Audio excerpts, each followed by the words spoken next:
Da un lato abbiamo la necessità di ricavare spazi e quindi stiamo letteralmente preparando un piano, un piano Marshall se vogliamo definirlo così, contro il coronavirus. Dall'altro, in questo piano Marshall, in questo piano strategico del coronavirus, dall'altro abbiamo anche necessità di contingentare gli afflussi agli ospedali relativi ad alcune attività che si possono procrastinare. Un piano Marshall per la sanità veneta per far fronte ad una situazione di emergenza mai vista prima e che secondo le proiezioni degli algoritmi sulla crescita dell'epidemia potrebbe presto raggiungere livelli drammatici, anche perché, prosegue il Presidente, il dato dei contagiati è riferito solo alle persone sottoposte a tampone, molti altri potrebbero essere asintomatici e contribuire alla diffusione del virus inconsapevolmente, di qui l'importanza di stare a casa. Probabilmente in molte famiglie del Veneto ci sono i positivi, sono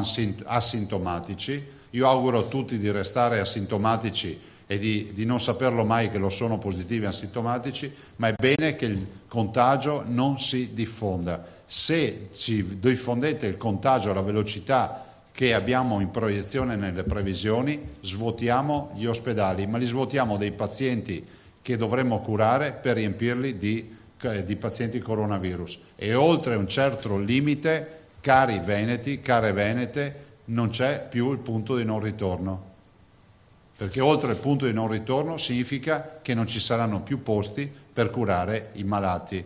Giusta dunque, secondo il governatore, l'ulteriore stretta del governo alle aperture di negozi ed attività per evitare ai cittadini occasioni di uscire ed ancora l'appello a restare a casa e al senso di responsabilità di tutti. La verità è che questo virus manda le persone in terapia intensiva. E in terapia intensiva, mi spiace di essere duro, ci vanno le persone per essere intubate, cioè vuol dire che una macchina respira per i polmoni, perché i polmoni non ce la fanno più a respirare. Serve l'impegno di tutti, prosegue Zaia, che risponde anche ai medici di famiglia sulle difficoltà di rifornire tutti con mascherine. Addirittura una partita di 500.000 mascherine è arrivata allo snoganamento ed è letteralmente scomparsa, ha raccontato il governatore. C'è il mondo intero che sta chiedendo di comprare mascherine, camici, occhiali e guanti usa-getta. Però insomma siamo in consegna, abbiamo avuto delle consegne anche questa notte, siamo in consegna. Ovviamente non riusciamo a riempire i magazzini ospedali, ma portiamo